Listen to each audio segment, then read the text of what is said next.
ಆದರೆ ಅದು ಸುರಕ್ಷಿತವಾಗಿ ಉಳಿಯಲಿಲ್ಲ. ಹಲವಾರು ಕಾರಣದಿಂದ ಹಲವಾರು ಯೋಜನೆಗಳು ಈ ಕುಡಿ ನೀರಿನ JJM ಇರ್ಬೋದು, ಇನ್ನೊಂದು ಕಾಮಗಾರಿಗಳ ಮಧ್ಯ ಆ ರಸ್ತೆ ಇವತ್ತು ಏನು ಕೆಟ್ಟು ಹೋಗಿತ್ತು.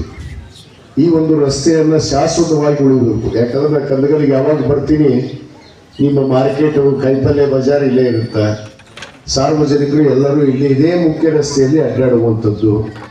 ಇಲ್ಲಿ ಧೂಳ ದುಮ್ಮಡಿ ನಾನು ನೋಡಿದ್ದೀನಿ. ಯಾಕಂದ್ರೆ ಭಾಳಷ್ಟು ಧೂಳ.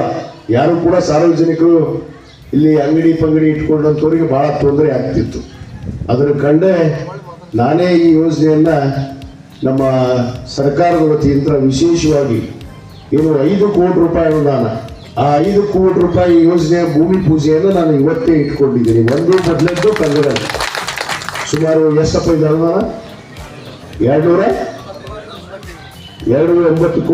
2 ಕೋಟಿ 80 ಲಕ್ಷ, 85 ಲಕ್ಷ ನಿಮ್ಮ ಚನ್ನಮ್ಮನ ವೃತ್ತದಿಂದ ಅಂಬೇಡ್ಕರ್ ವೃತ್ತದವರೆಗೂ ಈ ಒಂದು CC ರಸ್ತೆಯನ್ನು ಮಾಡ್ತಾರೆ. ನಾನು ಈಗಾಗಲೇ ಗ್ರಾಮ ಪಂಚಾಯತಿಯವರಿಗೆ PDO ಆದಿಯಾಗಿ ಅಧ್ಯಕ್ಷರಿಗೆ ಸೂಚನೆಯನ್ನು ಕೊಟ್ಟಿದ್ದೀನಿ. ಯಾಕಂದ್ರೆ ಒಂದು ಸಾರಿ CC ರಸ್ತೆ ಮಾಡಿದರೆ ಕನಿಷ್ಠ ಅಂದರೂ 20 ವರ್ಷ 25 ವರ್ಷ ಅದು ಏನು ಕೆಡೋದಿಲ್ಲ.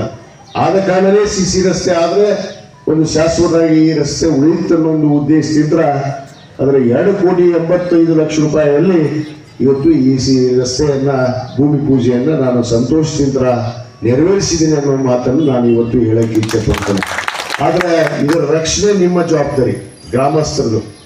ಸರ್ಕಾರ ಕೆಲಸ ಮಾಡ್ತಾವ. ಇವತ್ತು ಯಾವಾಗ ನಮ್ಮ ಸರ್ಕಾರ ಈ ರಾಜ್ಯದಲ್ಲಿ ಅಧಿಕಾರಕ್ಕೆ ಬಂದಿದೆ ತಮಗೆ ಗೊತ್ತಿದೆ.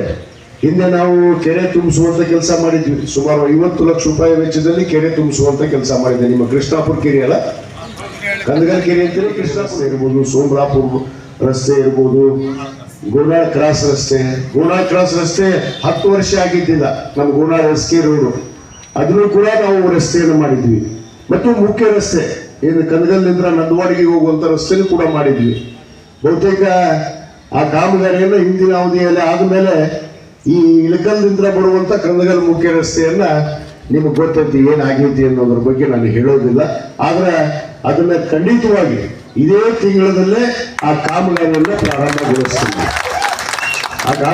ಪ್ರಾರಂಭ ಮಾಡ್ತೀವಿ. ಯಾಕಂದ್ರೆ ಅದು ದೊಡ್ಡ ಲಿಗಾಡ ಆಗೈತೆ. ಅದನ್ನ ಹೇಳೋದು ಬೇಡ. ನಾ ಮೈಕ್ ಮುಂದೆ ಹೇಳಿದ್ರೆ ನಿಮಗೂ ಗೌರವಲ್ಲ, ನನಗೂ ಗೌರವಲ್ಲ. ಮತ್ ನಾವು ಏನೋ ಸುಳ್ಳು ಹೇಳೋದು ಅಂತ ಅವ್ರ ಬಂದು ಹೈಕೊಂತಾರ. ಅದಕ್ಕೆ ಯಾಕಂದ್ರೆ ಸತ್ಯ ಐತಿ. ಅವ್ರು ಕೆಡಿಸಿ ಹೋಗಿದ್ದು ಇಲ್ಲಿ ತನ. ಅವ್ ಕಾಂಟ್ರಾಕ್ಟರ್ ಓಡಿಸ್ತಾವ್ ಇನ್ನತನ ಬಂದಿಲ್ಲ. ಅವ್ ಪಾಪ ಒಳ್ಳೆ ಅವ್ನ ಬಾರಪ್ಪ ಮಾಡಬಾ ಕೆಲಸ ಅಂತ ನಾನು ಬಂದ ಮೇಲೆ 2 ವರ್ಷ ಹೇಳಿದ್ರು ಅವ್ ಬರೋವಲ್ಲ ಸರಿಯಾಗ. ಯಾಕಂದ್ರೆ ಆ ನಮನಿ ಮನೆ ಓಡಿಸ್ಬಿಟ್ರೆ ಅವ್ನು ಒಳ್ಳೆ ಬರಲಾರ್ದಂಗೆ. ಅದಕ್ಕೆ ಅವ್ ಒಳ್ಳೆ ಬರೋವಲ್ಲ. ಅದಕ್ಕೆ ಅದನ್ನ ರೀಟೆಂಡರ್ ಮಾಡಿ ಈಗಾಗಲೇ ಸರ್ಕಾರ ಮಟ್ಟದಲ್ಲಿ ಆ ಕಾಮಗಾರಿಗೆ ಮಂಜೂರಾತಿ ಸಿಕ್ಕಿದೆ. ಇದೇ ತಿಂಗಳಲ್ಲಿ ನಾನು ಮತ್ತೆ ಅದನ್ನು ಭೂಮಿ ಪೂಜೆ ಮಾಡಿ ಆ ಕಾಮಗಾರಿಯನ್ನ ಬಹುತೇಕ ಒಂದು 3-4 ತಿಂಗಳಲ್ಲಿ ಆ ರೋಡನ್ನು ನಾನು ಮಾಡಿಕೊಡುವಂತ ಕೆಲಸ ಮಾಡ್ತೀನಿ ಅನ್ನೋ ಮಾತನ್ನು ಕೂಡ ನಾನು ಈ ಸಂದರ್ಭದಲ್ಲಿ ಹೇಳಕ್ಕೆ